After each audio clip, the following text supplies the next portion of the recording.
মঙ্গলবার মাঝি পারগানা গাঁওতার মাঝি বাবা ও পারগানা বাবা এবং আদিবাসী সমাজের অন্যান্য লোকজন আদিবাসী নির্যাতিতা পরিবারের সঙ্গে সাক্ষাৎ করেন গঙ্গারামপুর সুপার স্পেশালিটি হাসপাতালে। তারা সেখানে নির্যাতিতা নাবালিকা শিশুটির বর্তমান শারীরিক অবস্থা সম্বন্ধে কথা বলেন হসপিটাল সুপারের সঙ্গে। তারা আরো কথা বলেন নির্যাতিতা মায়ের সঙ্গে এবং তাকে জানান যে মাঝি পারগানা গাঁওতা ও আদিবাসী সমাজের সকল মানুষ এই নাবালিকা ধর্ষকের শাস্তির দাবিতে লড়াই করবে। মাঝি পারগানা গাঁওতা আরো বলেন যে 5ই সেপ্টেম্বর বৃহস্পতিবার দোষীর শাস্তির দাবিতে রাস্তায় নামবে এবং বুনিয়াদপুর এসডি অফিসে স্মারকলিপি জমা করবেন যাতে নাবালিকা ধর্ষকের কঠোরতম শাস্তি হয়। এবং মাঝি পারগানা গাঁওতা আরো জানান যে 5ই সেপ্টেম্বর বুনিয়াদপুরে বিশাল জনসমাবেশের মধ্য দিয়ে ধিক্কার মিছিল ও প্রতিবাদ সভা করবেন। এখানে আমরা মাঝি পারগানা গাঁওতার পক্ষ থেকে এসেছি এই কারণে যে গত 28/8/2024 তারিখে মুশিয়ারি থানার অন্তরের আদিবাসী তরুণীকে ধর্ষণ করে খুন করার চেষ্টা করা হয়েছিল।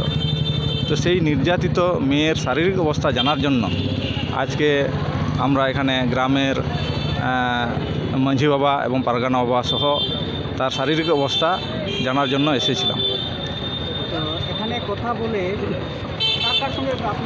আজকে এখানে আমরা কথা বললাম এখানকার যিনি সুপারিনটেন্ডেন্ট হসপিটালের, ওনার সঙ্গে কথা বললাম।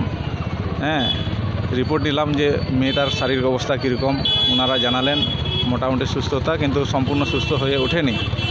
তো আমরা জিজ্ঞেস করেছিলাম যে আর কতদিন লাগবে সুস্থ হতে। তারা ঠিক সেরকম নির্দিষ্ট টাইম বলতে পারছেন না, যে ওনারা চেষ্টা করছেন। তার সঙ্গে আমরা এখানে ওনার ওই মেয়েটার মায়ের সঙ্গে কথা বললাম।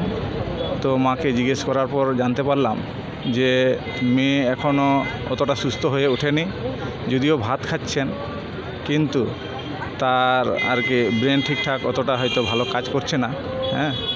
তো উনি এখনও আতঙ্কিত অবস্থায় আছেন। আপনারা কি ওই শিশুটির সঙ্গে দেখা করেছিলেন? না, শিশুটির সঙ্গে দেখা করতে দেয়নি, কারণ ওখানে কাউকে যেতে দেওয়া হচ্ছে না। তবে ওর মাকে আমরা জিজ্ঞেস করলাম যে এই ধরনের যে ঘটনা ঘটালো, যে মানে ধর্ষক, তো আপনি কি চাচ্ছেন? তো উনার কথা ওটাই, যাতে ধর্ষকের ফাঁসি হয়।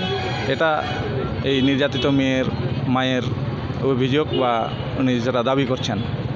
তো এটাই বললেন উনি আমাদেরকে, এমনকি আমাদেরকে দেখভাল করার জন্য বা সহযোগিতার কথাও বললেন। ওই নির্যাতিতা যে মায়ের সঙ্গে দেখা করলেন, সেটা দেখা কি আপনার যতটুকু ইচ্ছা ছিল সেটাকে পূরণ হয়েছিল?